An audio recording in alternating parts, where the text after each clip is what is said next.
You know, all those rights we tend to take for granted, the right to say what you think, to get a fair shake, to just be you, those didn't just appear out of thin air. Nope, they're the result of thousands of years of struggle, of ideas, and of straight-up revolution.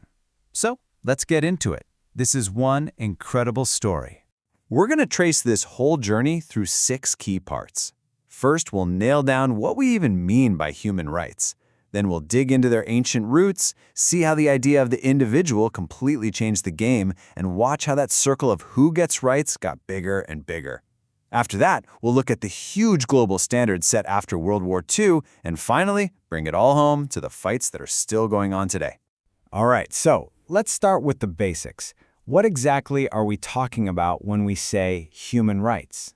Okay, this is the big idea. Human rights are not privileges. A government doesn't give them to you, which means a government can't take them away. They are yours simply because you are a human being. Period. That's a really powerful and honestly a pretty radical idea when you think about it. And this whole concept is built on 3 core pillars. First, they're universal. That means they belong to every single person on Earth, no matter who you are or where you live. Second, they're inalienable. You can't sell them, you can't give them away, they're a part of you. And third, they're indivisible. This means you can't just pick and choose. The right to be safe is just as important as the right to speak your mind. They're a package deal. But an idea this huge doesn't just pop up overnight. To find its origins, we've got to go way back. We're going to see how the very first seeds were planted, even if, back then, they only offered protection to a select few. I mean, just look at this timeline. You can see these little glimmers of the idea popping up all over history. You've got codes in ancient Mesopotamia protecting the vulnerable. You've got the Cyrus Cylinder in Persia talking about religious freedom. The Stoics in Greece were even arguing for equality between men and women. Now, these weren't human rights as we know them today, not even close. But they were the first signs of a revolutionary thought that maybe, just maybe, human dignity was something worth protecting. But the truly game-changing moment, well, that came much later. The next phase wasn't just a step forward. It was a full-blown revolution that totally rewired how we see ourselves, transforming people from mere subjects of a king into citizens with actual rights. Just listen to this line from the Magna Carta, all the way back in 1215. This was a lightning bolt. For the very first time, a document basically forced a king to admit that his power wasn't absolute. It said, hey, you have to follow the rules too. This idea that nobody is above the law and you have a right to a fair process is an absolute cornerstone of the rights we have today. And that one idea led to this massive shift in thinking, really pushed forward by Enlightenment philosophers like John Locke. We went from a world where your rights were basically a gift from a king and could be taken away just as easily, to a new world, a world where rights are yours by nature, where they belong to everyone and where the power to protect them comes from the people themselves. That's the leap from subject to citizen. And this new thinking? It exploded. It was written down, codified, into the very DNA of new nations.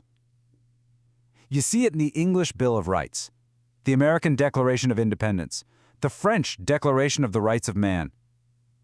These documents were shouting ideas of liberty and equality from the rooftops. But, and this is a big but, the everyone they were talking about, it often didn't include women, or enslaved people, or anyone who didn't own property. The circle was still way too small. And that, right there, sets the stage for our next chapter.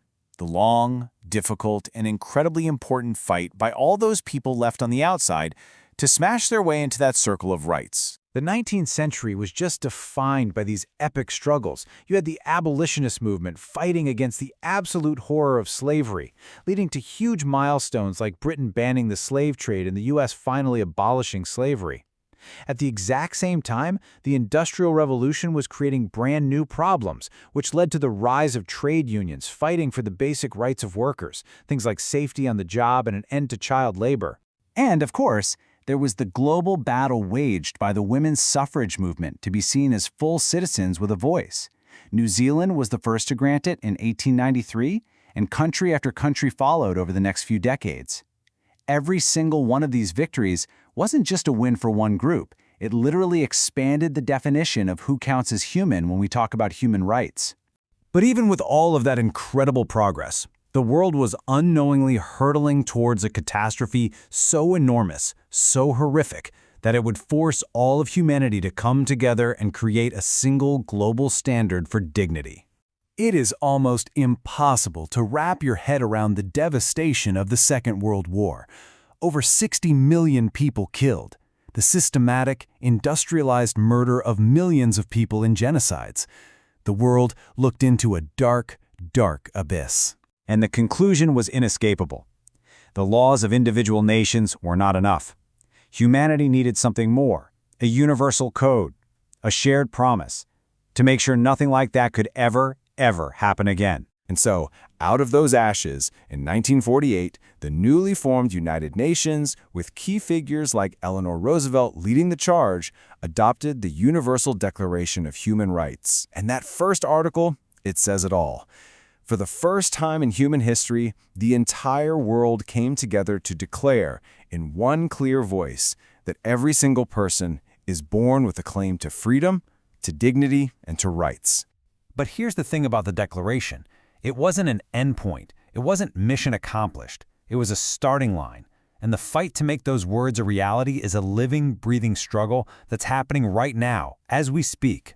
Since 1948, our whole understanding of what counts as a right has gotten deeper and broader. A pretty cool way to think about it is in these 3 generations. The first generation rights are those classic civil liberties: freedom of speech, the right to a fair trial. The second generation is about social and economic rights, like the right to an education or to healthcare. And now there's an emerging third generation, focusing on group rights, like the right to a healthy planet or the right to live in peace.